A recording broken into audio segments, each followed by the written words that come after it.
I want to speak about salvation. Bàbá wa fẹ́ bá wa sọ̀rọ̀ lórí ìgbàlà. What do I say? Kí ni bàbá wí? Ìgbàlà. I don't hear your response at all. A ò gbọ́ ìdáhùn yín. Salvation. Ìgbàlà. The coming of the Lord is imminent. Ìpadàbọ̀ wá Olúwa wa lẹ́ẹ̀kejì ti súnmọ́ ìdílé. Our salvation is mandatory.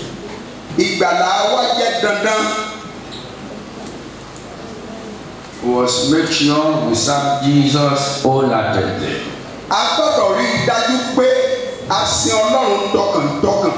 No addition, no subtraction.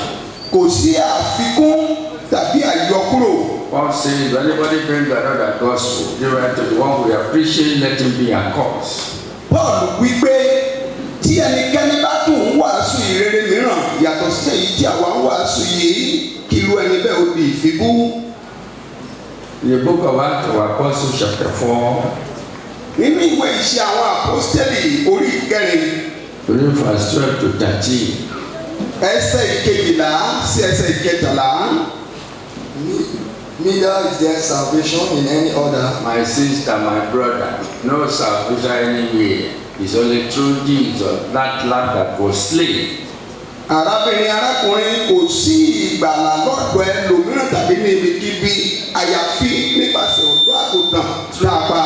Through him we have access to life eternal. Nípasẹ̀ rẹ̀ ni a ní ọ̀nà sí ìyè àìnípẹ̀kun. And he's still coming back for judgment. Ó sì tún padà bọ̀ wá fún ìdájọ́. So my brethren, Nítorí náà ẹ̀yin ará mi, this gathering is not for gathering of making money, this and that. We want candidate of heaven. ìpéjọpọ̀ yìí kò wà fún ìkówójọ afẹ́ àwọn ọmọ ìlú ọ̀run. No money making venture. Kì í ṣe ìpàdé okòwò láti máa kówó jọ. We want those who will give their life to Christ and serve him wholeheartedly, and when Christ appears, everybody make heaven. That's our desire here.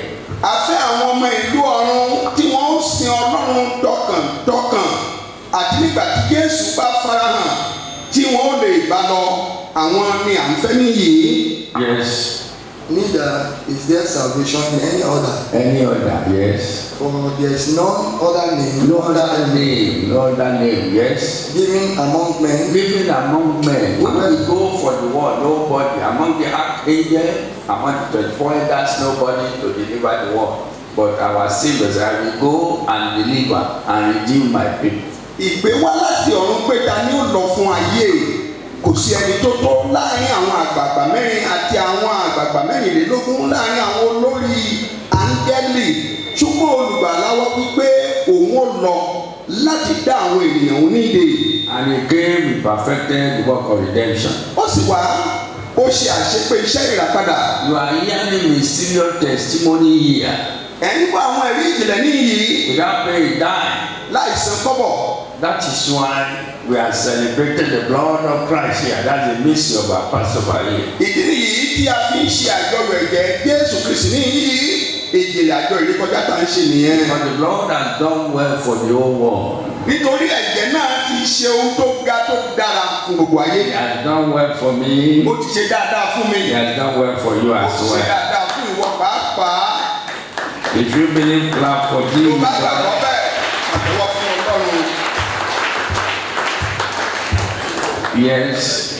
whereby we must be saved. Now, Now, when they saw the boldness of when they Peter, saw the boldness of them, because they said they are on land, they are ignorant. Okay. Ìgbà tí wọ́n rí ìgboyà àwọn ọmọ ẹ̀yìn Jésù Kristi tẹ́lẹ̀tẹ́lẹ̀ aláìlẹ́kọ̀ọ́ wọn ò kúkú kàwé òun àwọn èèyàn ń wí. They are accusing them, they are on land. Wọ́n ń bẹnu àtẹ́lù wọn wípé wọn ò kàwé.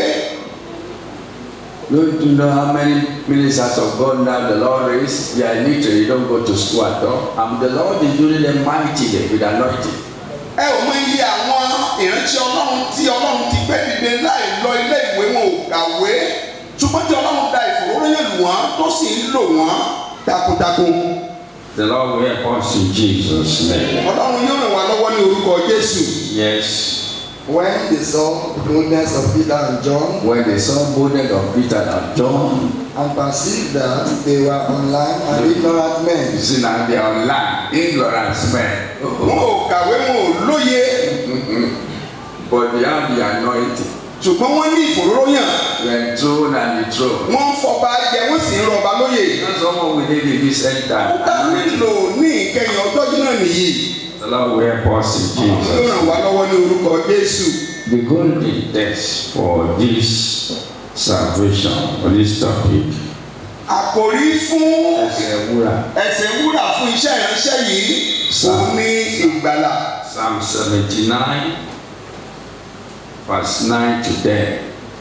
Orin Dáfídì ìkọkàndínlọ́gọ́rin ẹsẹ̀ ìkẹsàn-án àti ẹsẹ̀ That's the ìkẹwàá. golden text for that topic. Èyí ni ẹsẹ̀ wúrà fún àkòrí iṣẹ́ ìránṣẹ́ yìí. Yes.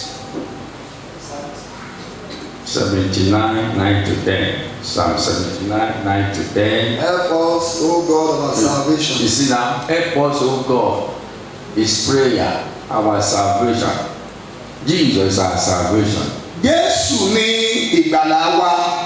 Through him, you have full life eternal. Nípasẹ̀ rẹ̀ ni a ní ìyè àìnípẹ̀kun. As a born again, you can see our commonwealth in everything. Gẹ́gẹ́ bí àtúnbí a lè sọ wípé ìlú ìbílẹ̀ wa ń bẹ lọ́run. As a regenerated soul, we can see our commonwealth in Gẹ́gẹ́ bí everything. ẹni ìràpadà a lè sọ wípé olú ìlú ìbílẹ̀ wa ń bẹ lọ́run.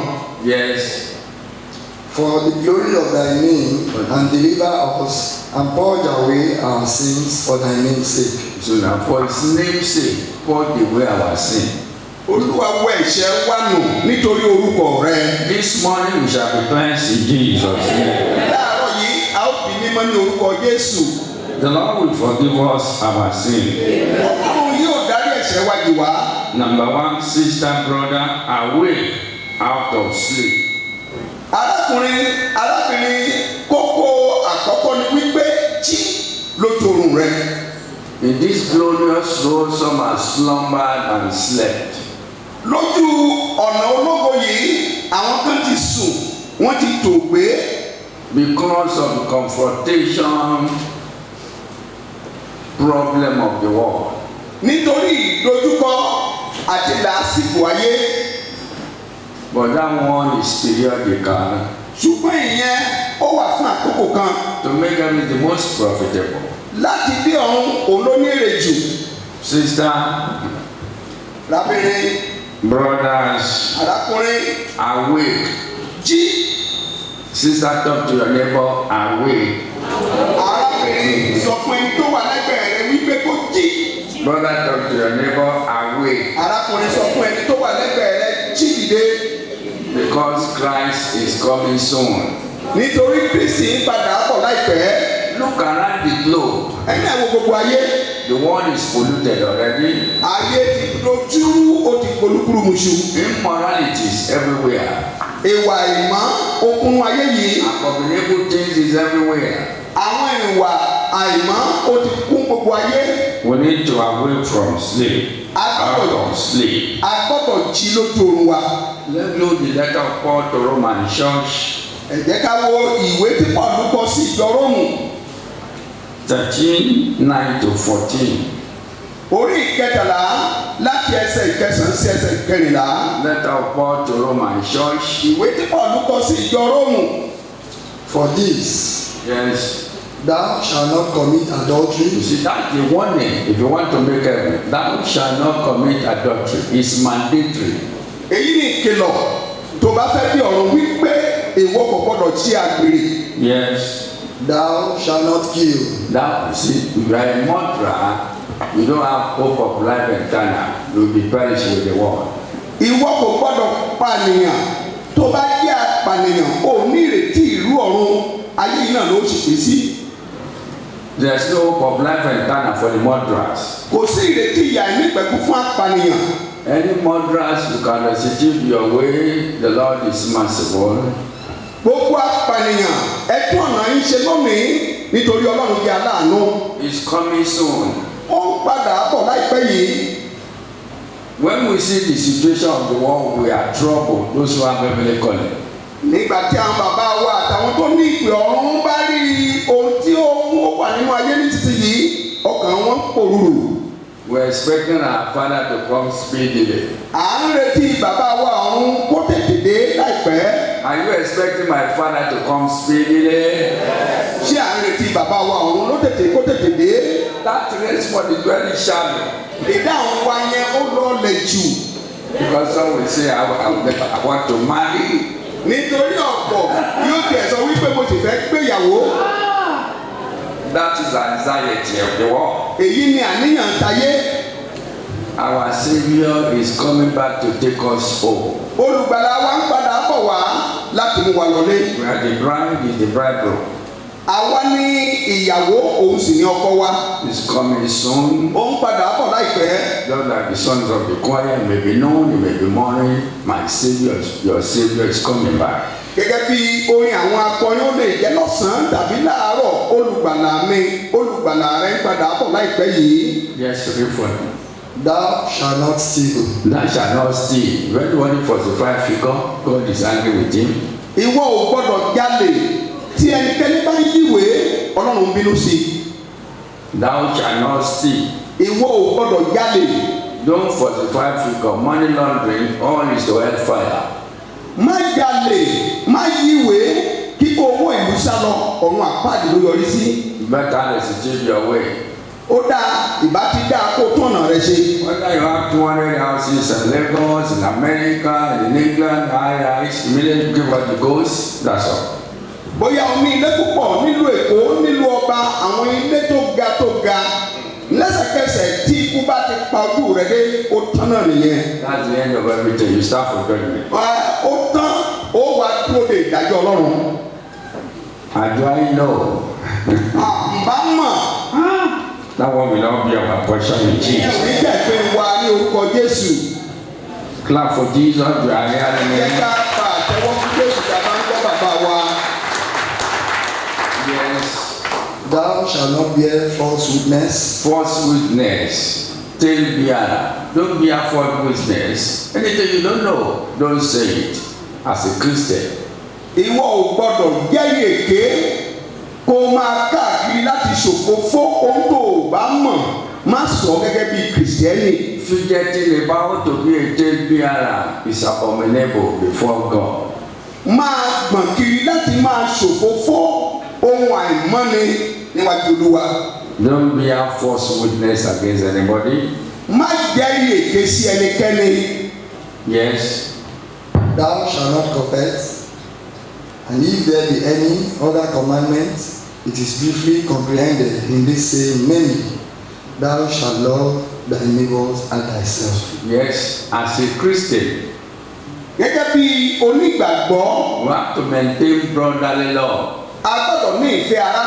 Let there be love without dissimulation, without deception. Ìfẹ́ gbọ́dọ̀ wà láì ṣẹ̀tàn. That is what is mandated in Christendom. Ohun tó ṣe pàtàkì tó jẹ́ dandan nínú agboolé ìgbàgbọ́ nìyí. The Lord will help us in Jesus. Olúwa yóò ràn wá lọ́wọ́ ní orúkọ Jésù. I don't hear your amen. Ẹ ṣàmì. Number 2. Kókó kejì. Now is the day of salvation. Òní ni ọjọ́ ìgbàlà. No postponement. Kò sí àsúnsíwájú. Our Savior may appear anytime. Olùgbàlà wa lè farahàn ní ìgbàkúgbà. Your responsibility in the house of God, continue doing it. Ojúṣe rẹ nínú ilé Olúwa tẹ̀síwájú láti máa ṣe é. Any area you find yourself in any churches, just be doing it wholeheartedly, with sincerity, faithfully. Ipòkípò tó bá bá ara rẹ nínú ìjọkíjọ máa ṣe é pẹ̀lú ìjẹ́ olóòótọ́ pẹ̀lú ìdúróṣinṣin. The Lord will help us in Jesus' name. Olúwa yóò ràn wá lọ́wọ́ ní orúkọ Jésù. The book of 2 Corinthians chapter 6 verse 1 to 4. Ìwé Kọ́ríńtì kejì orí ìkẹfà ẹsẹ̀ ìkíní sí ẹsẹ̀ ìkẹrin.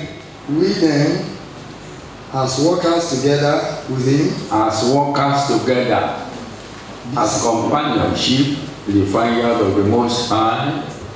Yes. beseech you also We see also that ye receive not the grace of God in vain. we should not receive the grace of God in vain. So many people will say, amen, they came here, the Lord delivered them without paying die, and they don't serve God. What will you say? a ò In gbọ́dọ̀ your visitation. gba oore ọ̀fẹ́ Ọlọ́run lásán kó wá síbí. Ọlọ́run yanjú ìṣòro rẹ láìsan kọ́bọ̀. O sì wá wúlò fún Ọlọ́run, kí ló wí ní ọjọ́ ìbẹ̀wò Ọlọ́run? When the Lord appears, what will you say? I don't know. No. Nígbà tí Olúwa bá farahàn, ṣé ǹbámọ̀ ló wí? Rárá, kò gbọ́dọ̀ rí bẹ́ẹ̀. That's over and over to tell you, sons and daughters of this ministry, your judgment will be different because you see God the reap of physical more than any other ministry. Ìdí nìyẹn ọ̀pọ̀ ìgbà ni bàbá wa ń sọ fún wa wípé àwọn ọmọ ìpè yìí ìdájọ́ tiwa ó yàtọ̀ nítorí ní ọ̀pọ̀ ìgbà ni a ti rí Ọlọ́run ní ojú ìṣe lójúkojú. Because some are hearing blind sick people of they never see it before where they are worshiping. But here, you sons and daughters of Zion, you see everything in the realm of physical here. They brought somebody here, blind, male and female. We saw it. We need to be extra careful. Nítorí ọ̀pọ̀ wa níbi tá a ti ń gbọ̀sìn tẹ́lẹ̀ ká tó débí à ń gbọ́ pé afọ́jú ríran arọ rìn ṣùgbọ́n àwọn fojú rí lójúkojú. Ṣùgbọ́n nígbà tá a débí a rí afọ́jú ríran arọ rìn lójúkojú. Nítorí náà la ṣe gbọ́dọ̀ kíyèsára dáadáa. Christ is coming soon. Kristi ń padà bọ̀ láìpẹ́ yìí. And the day of reckoning, the day of accountability is coming. Ní ọjọ́ ìṣirò ń padà ó ń bọ̀ láìpẹ́. Yes. For he said, He said, I have had thee in a time accepted, he time accepted. Thank you. Yes. and in the day of salvation have I succored thee. Yes. Behold, Yes, behold. now is the accepted time. Behold, now is the day of salvation. My sister, my brother, today is the day of salvation. Arákùnrin mi òní ni ọjọ́ ìgbàlà rẹ. No postponement. Kò gbọ́dọ̀ sí àsúnsíwájú. Restitute your way, adulteresses, give your life to Christ. Tún ọ̀nà rẹ ṣe panṣágà ọkùnrin tún ọ̀nà rẹ ṣe. We ministers of God, let's restitute our way. Àwa ìránṣẹ́ Ọlọ́run ẹ jẹ́ ká tún ọ̀nà wa ṣe. It's a pity now. The Lord is raising some women, ladies now in this end time. You saw them in the social media. That's what they shaped when they were warning all the ministers of God that they should be preaching salvation, repentance, holiness. It's the women they are warning to ministers of God. And it's a pity. Right from 96 we started this Passover. You can never see breakthrough in my message. All is holiness, salvation, repentance, that's all. Right from 96. Òṣèlú láàánú ó sì ti ní lójú wípé ní ìkẹyìn ọjọ́ yìí nísinsìnyí láti tí Ọlọ́run ti gbé àwọn obìnrin kan dìde tí wọ́n sì ń kìlọ̀ fún àwọn ìránṣẹ́ Ọlọ́run tó ń wàásù àlèyọ lójoojúmọ́. Ẹ̀yin náà rí láti ìgbà tí iṣẹ́ ìránṣẹ́ ti bẹ̀rẹ̀ láti 1996. Tá a bẹ̀rẹ̀ àjọ ìrékọjá. Ẹ ò gbọ́ nínú iṣẹ́ ìránṣẹ́ bàbá tí wọ́n máa wàásù àlùyọ.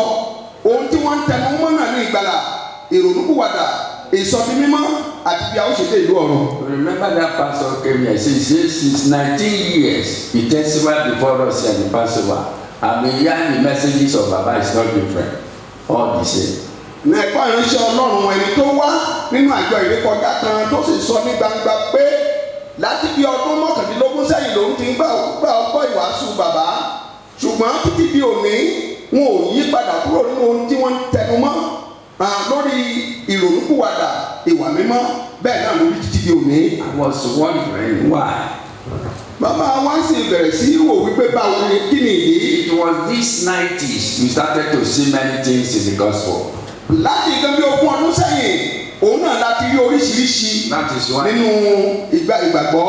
You know the lawyers will say my learned friend but any little one dey say they are baby lawyers. Ẹ̀yin náà mọ àwọn agbẹjọ́rò wọ́n sọ wípé àwọn lọ́lọ́gbọ́n jù àwọn ló kàwé jù wọ́n náà máa ti wá rí àwọn agbẹjọ́rò kéékèèké wọ́n á ní àwọn agbẹjọ́rò kéékèèké nìyẹn. So I can say all this who are believe in prosperity, we can call them their baby pastors. Àwọn tí wọ́n wá ń wàásù àlùyọ yìí tí ó jẹ́ pé ìwàásù wọn orí àlùyọ ló dá lé lórí, a lè sọ fún àwọn pé àwọn bèbí nínú ìgbàgbọ́ ni wọ́n. When they started 90s, all of them spoke up in 90s. I'm a graduate, so I can be able to put my syllabus in English and establish ministries. That's all. Ìgbàwo náà ni wọ́n dìde. Many of them they don't have any calling. Láti inú bí ogún ọdún sẹ́yìn náà láti rí irú wọn tí wọ́n ń sọ torí pé wọ́n ti lọ sílé ẹ̀kọ́ gíga ti yunifásitì, wọ́n ti kẹ́kọ̀ọ́ gboyè nínú ẹ̀kọ́ òyìnbó, wọ́n lè pa A àti B papọ̀, ṣùgbọ́n ọ̀pọ̀ nínú wọn ni wọn ò ní ìpè ọ̀run. Why should God is raising women, raising ladies to be warning us, new ministers God, be preaching holiness and it's a shame, it's a shame. Ìwà ni ìdí tí Ọlọ́run fún wa ń gbé àwọn obìnrin dìde ní ìkẹyìn ọjọ́ yìí wípé ẹ̀yin ìránṣẹ́ Ọlọ́run ẹ máa wàásù ìwà mímọ́, ẹ máa wàásù nípa ìlú ọ̀run, ó tì ní lójú, ó sì bà ní nínú jẹ́. Ministers of God, do we supposed to lose our position before God? Àwa ìránṣẹ́ Ọlọ́run tó yẹ ká sọ ipò wa nù níwájú Ọlọ́run. I pray we shall not lose our position before God. Amen. The Lord will help us in Jesus. Amen. Number 3. Kókó kẹta. How shall we escape if we neglect the great salvation? Báwo la ó ṣe là tí a ò bá ná ní irú ìgbàlà ńlá bí èyí? Let's examine the role of our Savior over the world. Ẹ jẹ́ ká wo ojúṣe olùgbàlà wa lórí gbogbo ayé. The lamb that was slain. Ọ̀dọ́ àgùntàn tá a pa. And is coming back for judgment. Ó sì ń padà bọ̀ fún ìdájọ́. In the hymn book, the Lord is coming, no one will be shaken. Nínú ìwé orin wa ni a ti kọ wípé Olúwa ń bọ̀, ayé yóò mì. He's coming back for judgment, not the way he was born in the manger. Ó ń padà bọ̀ fún ìdájọ́, kì í ṣe bá a ṣe bí ní ibùdó ẹran. Just for the unjust, sinless for the sinners. Olódodo fún aláìṣòdodo, aláìlẹ́ṣẹ̀ fún ẹlẹ́ṣẹ̀ wa. In the day of our appearing of our Savior, we shall not be judged in Jesus' name. Ní ọjọ́ ìfarahàn Olúwa wa Jésù Kristi, a ò ní dá wa lẹ́bi ní orúkọ Jésù. I don't hear your ear. Ẹ ti ẹ̀ ṣàmì. Hebrews chapter 2, verse 3 to 4. Ìwé Hébérù orí ìkejì ẹsẹ̀ kẹta sí ẹsẹ̀ kẹrin. How shall we escape? My sister, my brother, how shall we escape for the role of Christ over the universe? Arákùnrin, báwo la ó ṣe là á yí pẹ̀lú gbogbo ojúṣe Ọlọ́run lórí gbogbo ayé? Corinthians 5 said, for everyone must appear before the judgment seat of Christ. The day of reckoning, the day of accountability is coming. Òtí Bíbélì sọ nìyẹn nínú ìwé Kọ́ríńtì kejì orí karùn-ún ẹsẹ̀ kẹwàá wípé gbogbo wa kò lè jà ìfarahàn níwájú ìtẹ́ ìdájọ́. Ọjọ́ ìṣirò, ọjọ́ tí a ó pè wá láti wá ṣírò iṣẹ́ ìríjú wa ó mọ̀. Revelation 22 says, behold, come quickly, my reward, my recompense with me to give everybody according to his work shall be. Ìwé tí orí kejìlélógún ẹsẹ̀ kejìlá wípé èmi ń bọ̀ kánkán èrè mi sì ń bẹ pẹ̀lú mi láti fi fún olúkúlùkù gẹ́gẹ́ bí iṣẹ́ rẹ̀ ti rí. Yes. If we neglect so great salvation, If we neglect so great salvation, the role of Christ, we are rebuking the money spirit today, not because of the blood of Christ. Who am I? You are able to do that? Àwa ò ti ṣe là tí àwa ò bá ná ní irú ìgbàlà ńlá tí Kristi Olúwa fi fún wa. À ń bú àwọn ẹ̀mí òkùnkùn, à ń fi wọ́n lé lónìí tani wá tí ì bá ṣe ẹ̀jẹ̀ Jésù Kristi tó ta sílẹ̀ fún wa. It is because of the blood of Christ we prevail over principality of darkness. Nítorí ẹ̀jẹ̀ Kristi, òun náà la ṣe borí gbogbo àwọn ẹ̀mí òkùnkùn. We resist the devil, we say the devil resistible through the blood of Christ. À ń dojú ìjà kọ èṣù, à ń wí pé èṣù ṣe é dojúkọ nípasẹ̀ ẹ̀jẹ̀ Jésù Kristi ni. If you are not dosing, clap for Jesus, everybody. Tóun ò bá kí ọ lọ, pàtẹ́wọ́ fún Jésù. Yes. which at first began to be spoken by the Lord, Yes. and was confirmed unto us Was by confirmed. them that had him. Yes. God also bearing them witness, both with signs and wonders, Signs and wonders. That's what is happening here. That is the confirmation. Blind see, cripple walk without labor. We have the testimony of that brother yesterday. Ọlọ́run jẹ́rìí ọ̀rọ̀ rẹ̀ nípa àmì àti iṣẹ́ ìyanu ó tó ń ṣẹlẹ̀ bí nìyẹn. Àwọn rí afọ́jú tó ń ríran, àrí arọ tó ń rìn, ẹgbẹ́ ìrí arákùnrin yẹn lánàá. See the mysterious testimony we are hearing in Zion here.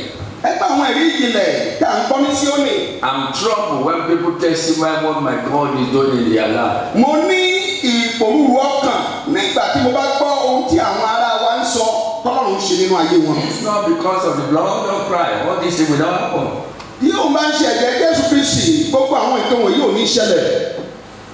So we need to appreciate God. Nítorí náà a gbọ́dọ̀ fi ìmoore Ọlọ́run hàn. We should not neglect A ò gbọ́dọ̀ ṣe àìnáání the great salvation ìgbàlà ńlá tí Ọlọ́run fún wa. that we receive through Christ. Tí a gbà nípasẹ̀ Kristi, The Lord will help us in Jesus. Olúwa yóò ràn wá lọ́wọ́ ní orúkọ Jésù. Number 4, Kókó ìkẹyìn. Moses told the people of Israel, stand still and see the salvation of God. Mósè sọ fún àwọn ọmọ Ísírẹ́lì wípé ẹ dúró jẹ́ kí ẹ sì rí ìgbàlà Ọlọ́run. The book of Exodus 14, 12 to 13. Nínú ìwé Ẹ́xódù orí ìkẹrìnlá ẹsẹ̀ ìkejìlá sí ẹsẹ̀ ìkẹrìnlá. Today we shall see the salvation of God. Lónìí a ó rí ìgbàlà Ọlọ́run. I don't hear your amen. Ẹ ò ṣàní. Yes. Is not this the word that we did tell thee in Egypt, saying, So they murmured against Moses Wọ́n kùn sí Mósè when they got to Red Sea. nígbà tí wọ́n dé etí òkun pupa. You lead us here to destroy us here. Ṣé o mú wa wá bí láti wá pa wá run? In Egypt, we are eating sumptuously. Ní Íjíbítì láti ń di àjẹjọ́. Do they eat sumptuously in the land of Egypt? Ṣé ń di àjẹjọ́ ní ilẹ̀ Íjíbítì? I don't hear your Ẹ response. dáhùn. So I wonder, human beings, we are in ingrates. Ó yà mí lẹ́nu pé àwa ènìyàn ajé aláìmoore. They have forgotten all the miracle of God, 10 plagues in the land of Egypt. Wọ́n ti gbàgbé gbogbo iṣẹ́ ìyanu Ọlọ́run nílẹ̀ Íjíbítì, àjàkálẹ̀ àrùn tó mú bá àwọn ará Íjíbítì. He smote all the firstborn. There was mass burial in the land of Egypt. Ó pa gbogbo àkọ́bí, ikú àwọ̀kú sì wà ní ilẹ̀ Íjíbítì. That is why many people, when they come to Christ, to do something wonderful in their life, sooner or later, they are forgotten. They will not turn up again. Ìdí nìyẹn nígbà tí àwọn ènìyàn bá Kristi pàdé tó ṣe ìyá nínú ayé wọn, ń bò bá yá láìpẹ́, òun ni wọ́n kàn gbàgbé gbogbo eré tí Ọlọ́run ṣe sílẹ̀ fún wọn, wọ́n sì padà sẹ́yìn. When they have little problem, they are forgotten all what the Lord has been doing in their life. Nígbà tó bá ní ìdojúkọ tàbí ìyíriwò kékeré, wọ́n padà sẹ́yìn, wọn ò tẹ̀ nírántí orí Ọlọ́run nínú ayé wọn mọ́. Surely you have salvation. You will never behave like that. Tó bá jẹ́ wípé tó ti tọ́ ni ìgbàlà rẹ dájú, ò ní wúrú ìwà bẹ́ẹ̀. Yes. Is not this the word that we did tell thee in Egypt, saying, Yes. Let us alone, They don't say no. We are comfortable here. that we may serve the Egyptians? For all the suffering, they said they are comfortable in the land of Egypt. Pẹ̀lú gbogbo ìyà tí wọ́n ń jẹ nílẹ̀ Íjíbítì, wọ́n ló ti tẹ́ àwọn lọ́rùn bẹ́ẹ̀. They murmured against Moses. Wọ́n kùn sí Mósè. Sister, but over your problem, stop murmuring. Arákùnrin, arábìnrin, ohunkóhun tó lè máa dojúkọ, má kùn mọ́. Count your blessing one by one. Ka ìbùkún rẹ lẹ́yọ kọ̀ọ̀kan. The Lord who has done this in my life, still able to do another one. Ọlọ́run tó ṣe èyí nínú ayé mi, ó tún lè ṣe sí nínú ayé mi. What should be expectation of every Christian? Èèyàn ló ní láti jẹ́ ìrètí gbogbo àwa onígbàgbọ́ nínú Kristi. Yes. For it had been better for us to serve the Egyptians You see now, to serve Egyptian under the taskmaster. Wọ́n ní ìbátẹ̀ dá wọn dára, ó sì tẹ́ wọn lọ́rùn káwọn máa sìn ní ilẹ̀ Íjíbítì lábẹ́ akóniṣẹ́. It had been better for us to serve the Egyptian. Pé ìbátẹ̀ sàn káwọn máa kúkú sin àwọn ará Íjíbítì. Do they enjoy the land of Egypt? Ṣé àwọn ń gbádùn nígbà tí wọ́n wà ní ilẹ̀ Íjíbítì? But the Lord proved his supremacy with signs and wonders. He brought them out. Wọ́n lọ́run fi àjùlọ rẹ̀ hàn nípa iṣẹ́ àmì àti iṣẹ́ ìyanu ó sì mú wọn jáde. The Bible said it was a day to remember. Bíbélì wípé ọjọ́ tó yẹ wọ́n rántí ọjọ́ àfiyèsí ni. A day of memorial Ọjọ́ ìrántí láéláé in the land of ní Egypt. ilẹ̀ Íjíbítì. There was mass exodus in the land of Egypt. Wọ́n jáde lọ́wọ̀ọ̀wọ́ ní ilẹ̀ Íjíbítì. The children of Israel departed, started the land. Àwọn ohun Ọlọ́run àwọn ọmọ Ísírẹ́lì wọ́n jáde kúrò ní ilẹ̀ náà. It's a day to be much observed. Ó jẹ́ ọjọ́ àfiyèsí ńlá. Because the Lord proved his supremacy in the land of Egypt. Lórí Ọlọ́run fi àjùlọ rẹ̀ hàn ní ilẹ̀ Íjíbítì. The Lord will help us in Jesus' Ọlọ́run name. yóò ràn wá lọ́wọ́ ní orúkọ Jésù. Yes. For it had been better for us to serve the Egyptians You see what they are saying? It would have been better for us to serve the Ẹ Egyptians. máa ń gbọ́ ohun tí wọ́n ń wí pé ìbájẹ́ ẹ̀dá akákùnkùn máa sin àwọn ará Íjíbítì. Yes. than that we should die in the wilderness. Dùpẹ́ káwa wá kú nínú aginjù. God who has performed that 10 plagues in the land of Egypt, is he not able to deliver them again? Ọlọ́run tó ṣe iṣẹ́ àmì àti iṣẹ́ ìyanu mẹ́wàá yẹn ní ilẹ̀ Íjíbítì. Ṣé kò tún lè dá wọn nídè ní? Ṣé kò lè gbà wọ́n ni? Somebody you came to church, you said you are barren and the Lord give you children. And when little problem arise again, you don't remember God again. Ẹnìkan tó wá sínú ilé ìjọsìn àgbàmí kó tó débí tọ́lọ́run sì wá fún lọ́mọ ní kété tọ́lọ́run fún un lọ́mọ tán kò sì wá rántí ó wá gbàgbé ó padà sẹ́yìn. Maybe the job is not moving well. Wọ́n yá iṣẹ́ rẹ̀ ò lọ déédé mọ́. They be accusing God. Wọ́n á bẹ̀rẹ̀ sí í na ìka àlébù They point a sí Ọlọ́run. finger to God. Wọ́n máa na ìka àlébù sí Ọlọ́run. We need to shape for better from all this attitude. Ẹ gbọ́dọ̀ yí padà sí rere kúrò nínú àwọn ìwà búburú yìí. Yes. And Moses said unto the people, He said unto them, stop murmuring. Ó sọ fáwọn ènìyàn yẹn wípé ẹ má kùn mọ́. Why are you so forgetful? Báwo lẹ ṣe jẹ́ ẹni tó tètè máa ń gbàgbé? All the mission in the land of Egypt, you don't even remember that. The Lord who performed that miracle, he turned their water to blood. Olú gbogbo iṣẹ́ ìyanu àti ìjìnlẹ̀ tí Ọlọ́run ṣe ní ilẹ̀ Íjíbítì ẹ ti sáré gbàgbé ẹni tó sọ omi dẹ̀jẹ̀ fún wọn. But at the side of Goshen, Ṣùgbọ́n ní ìhà Góṣẹ́nì, they have a clean water there. wọ́n ní omi tó mọ́ gara tó ṣe é mu. Upon all this miracle, you don't even remember again. Why? Olú gbogbo iṣẹ́ ìyanu yìí wọ́n tẹ̀ rántí mọ́. Sister, remember all the miracle of God in your life. Count them one by one to appreciate God for the way He delivered you.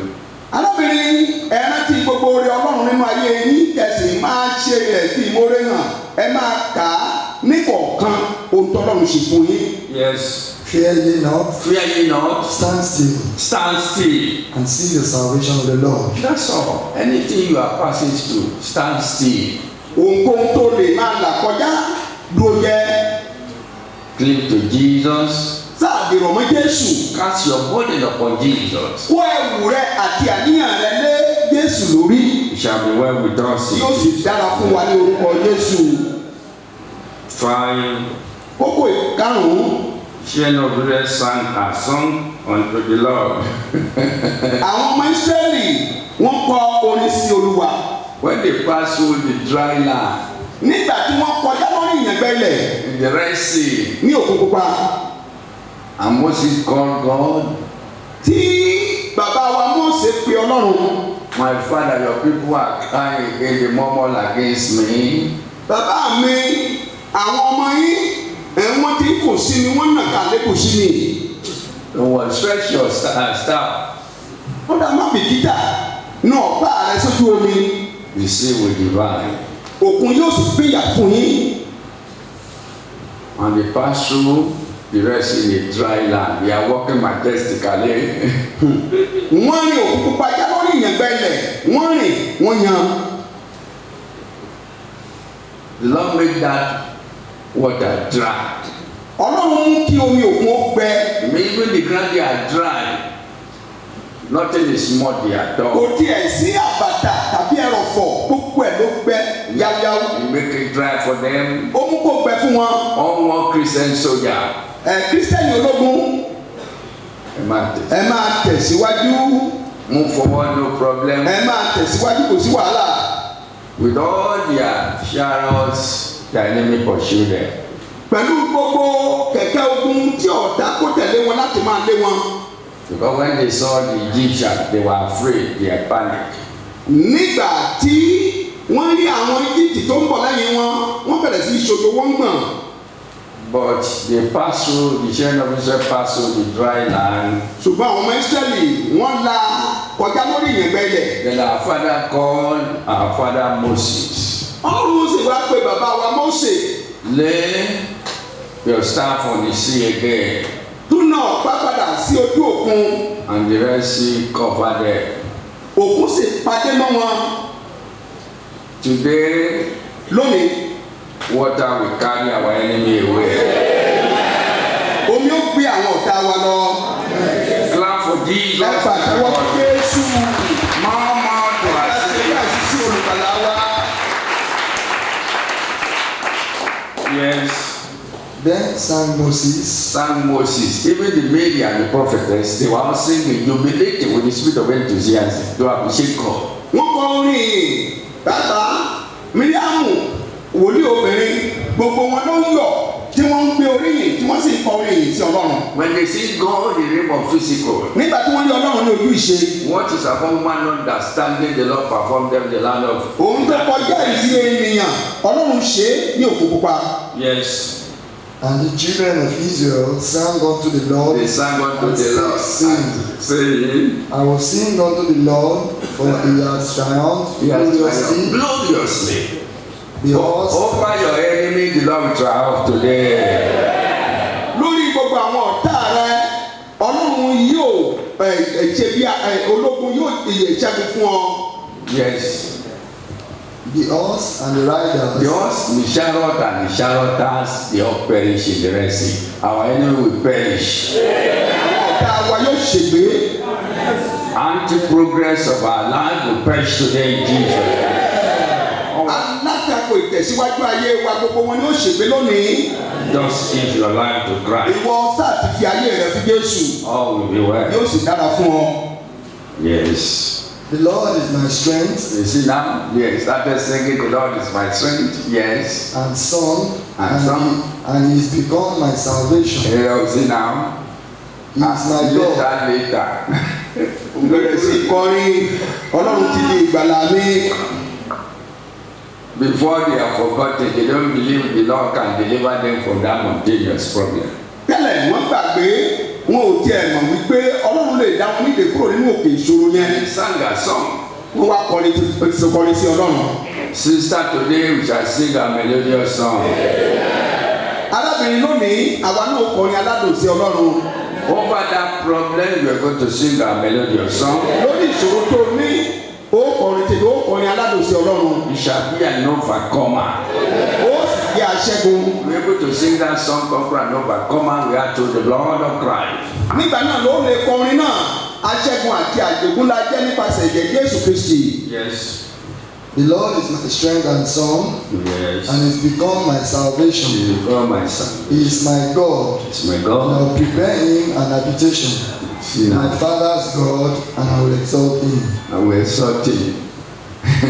The Lord will do miracle in your life. Ọlọ́run yóò ṣe iṣẹ́ àmì àti ìyanu nínú ayé rẹ. And the great to exalt him, he will give it to us in Jesus' name. Oore ọ̀fẹ́ láti ti máa gbéga Ọlọ́run ó fi fún wa. 6. Kókó kẹfà. Therefore, my beloved, Nítorí náà ẹ̀yin olùfẹ́ ará mi, elect, àwa àyànfẹ́, work out your salvation with fear and trembling. ẹ ṣiṣẹ́ ìgbàlà yín pẹ̀lú ìbẹ̀rù àti ìwárìrì. When the end time, A wà ní ìkẹyìn ọjọ́. work out your salvation. Ṣiṣẹ́ ìgbàlà rẹ Over your children, work out their salvation. lórí àwọn ọmọ rẹ. Ṣiṣẹ́ ìgbàlà wọn. You know what is happening this end time in the life of all the youths? Iná mọ ohun tó ń ṣẹlẹ̀ ní ìkẹyìn ọjọ́ yìí lórí gbogbo àwọn ọ̀dọ́ wa. Yahoo, yahoo, yahoo, everybody want to get money. They don't want to labor at all. Money, money, money, money, money, everybody money. Wọ́n ti di gbájú ẹ̀. 10 years, they want to get money, they want to reach their Wọ́n family. fẹ́ máa lówó láì tẹ̀ ṣiṣẹ́ ọmọ ọdún mẹ́wàá gan fẹ́ lówó. Owó ṣá ni. Everybody is after money. Gbogbo ènìyàn ló wá ń lépa owó. And the money is the root of all evil. Ìfẹ́ owó sì ní gbogbo ohun búburú gbogbo. Sister, work out your salvation. Nítorí náà arábìnrin ṣiṣẹ́ ìgbàlà rẹ. Brother, work out your Arákùnrin salvation. ṣiṣẹ́ ìgbàlà rẹ. Make sure you are saved. rí i dájú wípé o dẹni ìgbàlà. Serve God with sincerity. Sin Ọlọ́run ní òtítọ́. Don't add anything to Christ. Má pa ohunkóhun pọ̀ mọ́ Kristi. Don't turn yourself to ritualistic means because of your problem. Má sọ ara rẹ bí ẹni tó ń rúbọ pẹ̀lú nítorí ìṣòro tàbí ohun tó ń dojúkọ. Give your life to Christ. Serve no laterally. No addition, no subtraction. Ayé rẹ fún Jésù sí tọkàntọkàn kò sí àfikún tàbí àyọkúrò. If we add anything to Christ in this place, we wouldn't have been here till today. Àbá pọ̀npọ̀n pẹ̀lú pọ̀mọ́ Kristi níbi tá a wà yìí, àní wà ní ìyí títí di àkókò yìí. But through the power of the blood of our Savior, we can say in that too, and the Lord help us. Ṣùgbọ́n nípasẹ̀ agbára tí ó wà nínú ẹ̀jẹ̀ Jésù Kristi, a lè sọ wípé ní ìhín yìí ni Ọlọ́run ràn wá lọ́wọ́ dé. When this place was wilderness, we see rituals on the road everywhere. Whether we just to tell you how to run away, I say no. The covenant we have is greater than a ritual. Nígbà tí ibi yìí wà ní aginjù, ẹ ó rí tí wọ́n tó ẹ̀kọ́ lọ lójú ọ̀nà ìyẹn láti lè dẹ́rù bà wá láti bọ́yá ó sáko bí ṣùgbọ́n májẹ̀mú tí àwa ní ó ga jù tí wọ́n lọ. And I was wondering where is their ritual today because it doesn't have any effect. They try all to know. All their effort proof about it. Ó wá yà bàbá wa lẹ́nu nísinsìnyí pé àwọn ẹ̀kọ́ wọn dà wọn ò tiẹ̀ gbẹ́bọ mọ́ torí wọ́n ta ipá gbogbo ìgbìyànjú gbogbo ipá gbogbo ìlàkàkà wọn òfò náà ló já sí. Over your life your enemy will fail. Lórí ayé rẹ àwọn ọ̀tá rẹ ó fìdí rẹmi. Talk to your neighbor. Sọ fún ẹni tó dòkó tí tó dòkó tí. My life. Lórí ayé mi. My enemy will fail. Àwọn ọ̀tá mi ó jákulẹ̀. They will fail woefully. Àwọn ọ̀tá mi wọ́n ó jákulẹ̀ pátápátá. Yes. Letter of Paul to Philippians Church.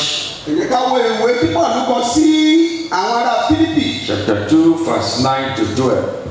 Orí ìkejì ẹsẹ̀ ìkíní ìkẹsàn-án sí ẹsẹ̀ ìkejìlá. Yes. Wherefore, God also hath highly exalted him. He has exalted my father. Hey, highly exalted him. Ọlọ́run ti gbé bàbá wa ga. To enthroned at the throne. Láti fọba jẹ àti láti rọba lóyè. Yes. And giving him a name which is above every name. Above every name. In Jesus' name, every knee shall bow. In Jesus' name, every tongue confess. Sing that song now. Open your mouth. Come here. Every knee shall bow. In Jesus' name, every tongue confess.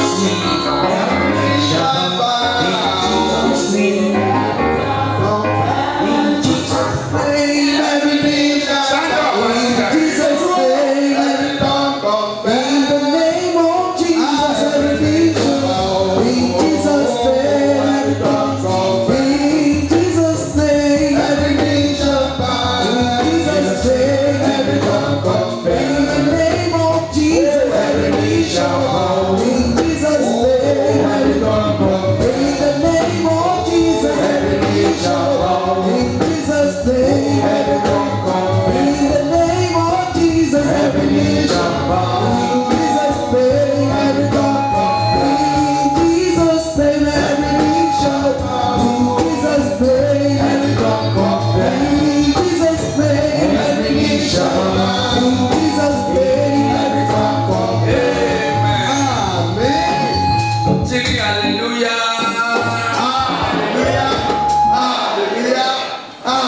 Thank you very much. Ẹ ṣe ẹ̀jẹ̀ ká jókòó.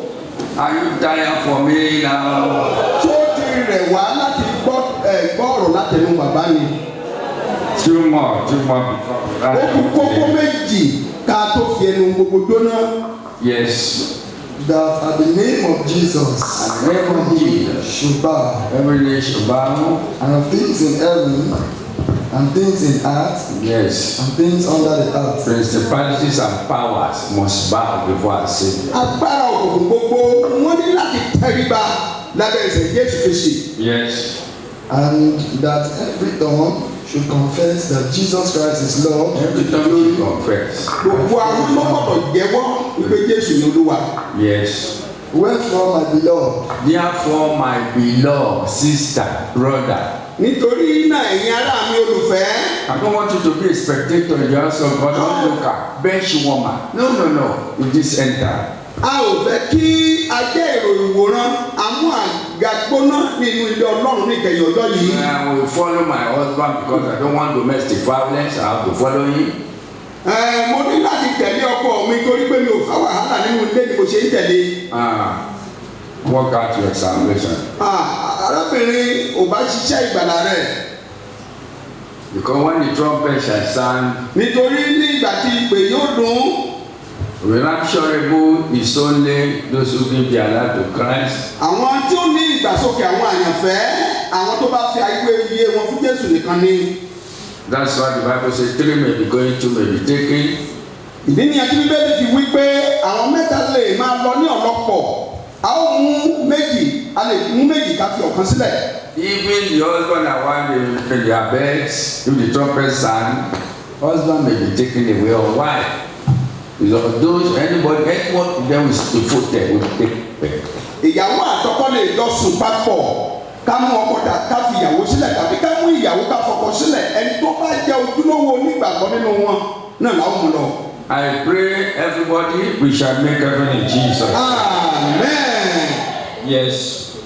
Wherefore, my beloved, therefore, my beloved, as ye have always obeyed, as ye have always obeyed, not as in my presence, not when you see pastors in your church, oh, no. But now much more in my absence. Not in my absence. That is warning of Paul to the original church. Èyí ni ìkìlọ̀ tí Paul ṣe sí àwọn ìjọ Fílípì. Yes. But now much more in my absence. Much more in my absence. Work out your own salvation with fear and trembling. Sister, brother, arákùnrin mi. Work out your salvation with fear and trembling. Ṣe iṣẹ́ ìgbàlà yín pẹ̀lú ẹ̀rù àti ìwárìrì. That just be meditating our Saviour may appear anytime. Ó máa ṣe àṣàrò wípé olùgbàlà wa lè farahàn ní ìgbàkúgbà. Considering the inspiration we have in 70s. Ká wo irú ìmísí tá a ní nǹkan bí 40 àti 50 ọdún sẹ́yìn. Nobody even remember property. If I don't have anything in the world, just let me make it. But now. Òde ẹ̀sẹ́ni tó ronú nípa nǹkan ayé pé bí mi ò jẹ́ ní ohunkóhun nínú ayé ìkẹyìí àti dọ́run ṣùgbọ́n nísinsìnyí. Everybody is after money. Gbogbo ènìyàn ló ń lépa owó lójoojúmọ́. Where do you want to go with that money? Níbo ló ń lọ pẹ̀lú owó náà? Where are you going with your money? Níbo ló ń lọ pẹ̀lú owó rẹ? Your money will not take you to heaven. Owó rẹ ò ní gbé ọ lọ sọ́run. Whether you have jet, it's not going to heaven with you. Bóyá o ní ọkọ̀ ayára àgbé bí àṣà àti òfurufú kò ní gbé ọ dọ́run. Your ocean vessel will not carry you to anywhere. Ọkọ̀ ojú omi tó ní kò ní gbé ọ lọ síbikíbi. That is materialism. Ohun ìní ìtayé nìyẹn. And you leave them behind. Ó sì fi wọ́n sílẹ̀ sáyé. We shall make heaven in Jesus. A ó fi ọ̀run ní orúkọ Jésù. Finally, above all. Lákòótán lékè gbogbo rẹ̀. Number 7, salvation to our God who seated upon the throne and unto the Lord, to the Lamb. Ìgbàlà sí Ọlọ́run wa ẹni tó jókòó lórí ìtẹ́ àti ọ̀dọ́ àgùntàn. Salvation to our God who seated upon the throne and unto the Lamb.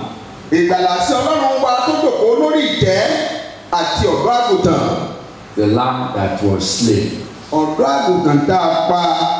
Because of me, because of you. Tèmi àti nítorí tiẹ̀. God said the Lamb of God that taketh away the sin of the Lọ́run world. wípé ẹ wò ó ọ̀dọ́ àgùntàn ẹni tó kó ẹ̀ṣẹ̀ ayé lọ. Revelation chapter 7. Ìwé ìfihàn orí ìkeje. Verse 9 to 12. Ẹsẹ̀ ìkẹsàn-án sí ẹsẹ̀ ìkejìlá. From there we are going to stop today. Níbẹ̀ la ó ti dánu dúró lónìí. If the Lord tarry, we shall continue. Tí Jésù bá fa bíbẹ̀ rẹ̀ sẹ́yìn, a ó tún tẹ̀síwájú. After this, I beheld, and lo, a great multitude. A great multitude. We shall be there in Jesus' name.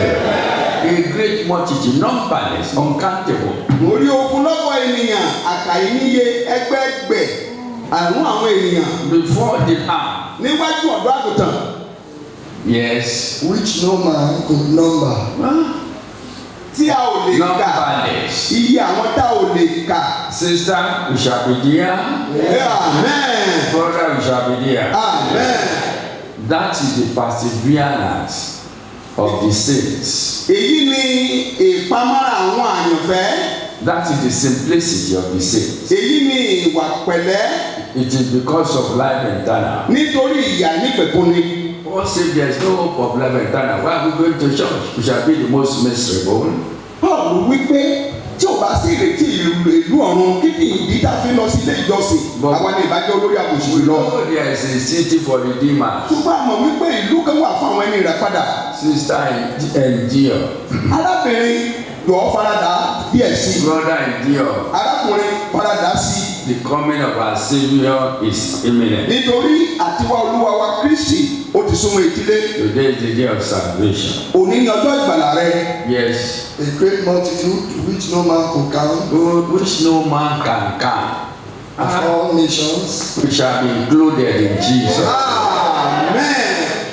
Talk to your neighbor. We shall be included in ọ̀fẹ́ tó that day. kọ́kọ́ tì wípé òun wọ́n wà lára àwọn iye èèyàn bẹ́ẹ̀. Yes. of all nations, Of all nations, languages. Yes. and kindreds, Kindreds. and people, People.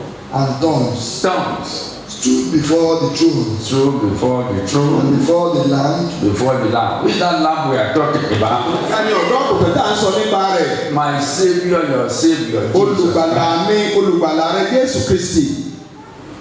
clothed with white robes, and Where- wine in their hand. Wait, let me bring something out before we end up. Bàbá fẹ́ mú òun jáde ní iyì ká tó da òkòkò dúró. Our Savior Olùgbàlà wa. is the Lamb we are talking about. Òun ni ọ̀dọ́ àgùntàn tá à ń sọ nípa rẹ̀. The Lamb our father Moses used in the land of Egypt symbolize Jesus, the Lamb of God that taketh away the sin of the world. Ọ̀dọ́ àgùntàn tí àwọn bàbá wa Mósè tí wọ́n lò ní ilẹ̀ Íjíbítì ó ń tọ́ka sí Jésù Kristi. Ọ̀dọ́ àgùntàn tó kọ ìṣàyé lọ. And the Levites, they were restless, Àwọn killing ram, killing goat, killing pigeon for the tabernacle. àwọn ọmọ Léfì wọ́n kún fún ojúṣe ní ìgbà náà. Wọ́n ń pa àgbò, wọ́n ń pa ẹyẹlé, wọ́n ń pa ewúrẹ́ lójoojúmọ́. That is why they are restless. You can only see this thing in my hand to symbolize the blood of Christ. We literally point on the palm front. Ìdí nìyẹn tí wọ́n kún fún ojúṣe. Ìdí nìyẹn tí a fi rí bàbá wa tó jẹ́ pé omi májẹ̀mú yìí wọn a máa wọ́n lórí ìmọ̀ ọ̀pẹ lórí àpótí májẹ̀mú ní gbogbo ìgbà. Symbolize the blood of Christ. Tó ń ṣe àpẹẹrẹ ẹ̀jẹ̀ Jésù Kristi. At the time of old, the Levites will be killing goat and ram, blood for sacrifice, for cleansing. Nínú májẹ̀mú láéláé láti rí àwọn ọmọ Léfì tí wọ́n kún fún ojúṣe ní gbogbo ìgbà nínú àìsinmi wọn a máa pa ewúrẹ́ wọn a pa àgbò àtẹ̀yẹlé àti bẹ́ẹ̀ bẹ́ẹ̀ lọ. But today, no more sacrifice. Ṣùgbọ́n lónìí kò sí ètò kò sí ìrúbọ mọ́. No more what? Kò sí ìrúbọ mọ́. If anybody offers sacrifice, God is angry Tí with ẹnikẹ́ni náà sì tún rúbọ Ọlọ́run bínú sí i. because the Lamb Nítorí ọ̀dọ́ àgùntàn that was slain tá a pa has perfected the ó work of ti the dead. ṣe àṣepé iṣẹ́ ìràpadà. That is why Ìdí nìyẹn. we come to a time Jesus was reminded them, where are we going to do the Passover? Ó tó àkókò kan tí tí wọ́n ń bèrè lọ́wọ́ Jésù gan wípé láti fẹ́ ṣe àjọ ìrékọjá. For the few days before we round up, is in my message. Enlightening that area. Ní àwọn ọjọ́ bí ẹ̀ka tó parí àjọ ìrékọjá yóò wà nínú iṣẹ́ ìránṣẹ́ ọ̀rọ̀ Ọlọ́run bàbá wa wọ́n àwọn àóde bẹ́ẹ̀. Asking our Father, where are we going to do the Passover? Wọ́n bèrè lọ́wọ́ bàbá wa Jésù Kristi wípé olúwo ni wọ́n ti ṣe àjọ ìrékọjá wọn. Not the way we are doing, not the way our Father is. It's my blood now we are going to use. Ó sọ fún wípé kì í ṣe bí àwọn bàbá ńlá wa ṣe ṣe nínú májẹ̀mú láéláé ṣùgbọ́n ẹ̀jẹ̀ mi òun náà lò nísinsìnyí. This is my blood of the New Testament. Èyí ni ẹ̀jẹ̀ mi tí májẹ̀mú tuntun. That's why you see Matthew 26:28. Èyí ni ìyẹn tá a fi nínú ìwé Mátí oríkẹ̀lélẹ́ní-ọgbọ̀n ẹsẹ̀ ìkejìléní. Read that passage for me before we round up. Ẹ jẹ́ ká kà á.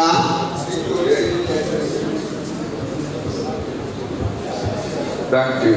Let them read it in ẹ ṣe English. wọ́n fẹ́ ká kà fún wa nínú bíbélì You yìí. know what they are looking at us. Let them read it in English. wọ́n fẹ́ kà á lédè òyìnbó fún wa. Matthew 26:28. Mátíù orí kẹrìndínlọ́gbọ̀n ẹsẹ̀ ìkejìdínlọ́gbọ̀n. For this is my blood For this is my blood of the New of Testament, the New Testament. That's why we are celebrating that blood here. And we see mystery here. ìdí nìyẹn tá a fi ń ṣe àjọyọ̀ ẹ̀jẹ̀ náà ní yìí tá a sì ń rí ìjìnlẹ̀. We don't pray here, we are just dancing. a ò gbàdúrà ń bí àtọ̀ máa ń jó ni. Anybody want to pray very well, aggressive, they go to mountain, you will be able to shout very well. ẹnikẹ́ni tó bá fẹ́ gba àdúrà kó lọ sáwọn orí òkè níbẹ̀ ni ó ti ké dáadáa. But the Lord has given us the covenant of peace through the blood of ó Christ. ti fún wa ní májẹ̀mú ìrọ̀rùn nípasẹ̀ ẹ̀jẹ̀ Jésù Kristi. Declare for Jesus ẹ̀jẹ̀ and àgbà tẹ̀wọ́ fún Jésù gbogbo wa. yes, which is shed for many for many, remission of sins. for remission of sin. Kàsílẹ̀ fún ọ̀pọ̀ ènìyàn fún ìmúkúrò ẹ̀ṣẹ̀. That's why the coming back of our Savior will be furious. ìdí nìyẹn tí ó fi jẹ́ wípé ìpadàbọ̀ wa Olúwa wa Jésù Kristi yóò kún fún ìrunú púpọ̀. Those who say there is no God, they will know that day. àwọn tó sọ wípé kò sọ́lọ́run kò bímọ wọn ò mọ̀ lọ́jọ́ náà. The day of visitation is nearer. ọjọ́ ìfarahàn rẹ̀ ìbẹ̀wò rẹ̀ ti súnmọ́ ìdílé. Yes, go back to that revelation before we pray. ìyá gbọdọ̀ sínú ìwé ìfihàn tá à ń kà lọ ìyá tó gbàdúrà. Of all nations, Of all nations, kindred, and people, and people, and tongues, and tongues, stood before the throne so before the throne, and before the Lamb. before the Lamb. Who is that Lamb? Oh, Jesus. Jésù. Yes, Clothed with white robes white robe. and palms in their hands. And palm in their hands. Clap for Jesus. àwọ̀ wọn ní aṣọ kókó àti ìmọ̀ ọ̀pẹ ní ọwọ́ wọn. And palm in their hands. àti ìmọ̀ ọ̀pẹ ní ọwọ́ wọn. Clap for Jesus. ẹ pàtẹ́wọ́ fún Jésù. The Lord made divine provision for me here. Ọlọ́run ṣe ìpèsè àtọ̀run wá fún bàbá wa lórí ilẹ̀ yìí. Because whenever I want to do the Passover, I'll be struggling up and down to get the palm fronds. nítorí ní ìgbà àtijọ́ tá a bá fẹ́ ṣe àjọ ìrékọjá a ó máa ṣe akitiyan láti gbé arí ìmọ̀ ọ̀pẹ. Where are we going to? Swampy area, a swampy ó máa area. lọ sí àwọn ilẹ̀ ẹ̀rọ̀fọ̀ àwọn bí àbàtà nínú aginjù láti máa wá ìmọ̀. But we are Awori people trouble us. They demand for money, money, money. àwọn ọmọ onílẹ̀ Àwórì Owó ra wọ́n mọ̀. Awori gbogbo ìgbà tó máa ń Bible. yọ wá lẹ́nu tá a bá ti ń wá ìmọ̀ wọ́n á máa gbowó lọ́wọ́ wa. But blessed be the name of the Lord. ṣùgbọ́n ìbùkún ní fún orúkọ Olúwa. My father said, you no more suffering for palm front. I will plant everything for you in this compound. And he planted it for me. He said, well, nobody planted. bàbá wa wípé ẹ̀ ní ṣe wàhálà máa pín ọ̀pẹ fún yín yanturu rẹpẹtẹ Ọlọ́run sì wá pín gbogbo We ẹ̀. come here with the ordinances of old. nítorí ìpè wa ó bá ìlànà ìgbàanì mu. The Lord will help us in Jesus' name. Amen. This is a mysterious call. èpè ìjìnlẹ̀ lélẹ́yìí The Lord will help us in Ọlọ́run Jesus' yóò ràn wá lọ́wọ́ ní orúkọ Jésù. Yes. And cried with a loud voice, saying, Come in the loud voice saying, Salvation to our God, which seated upon the throne let's stand up.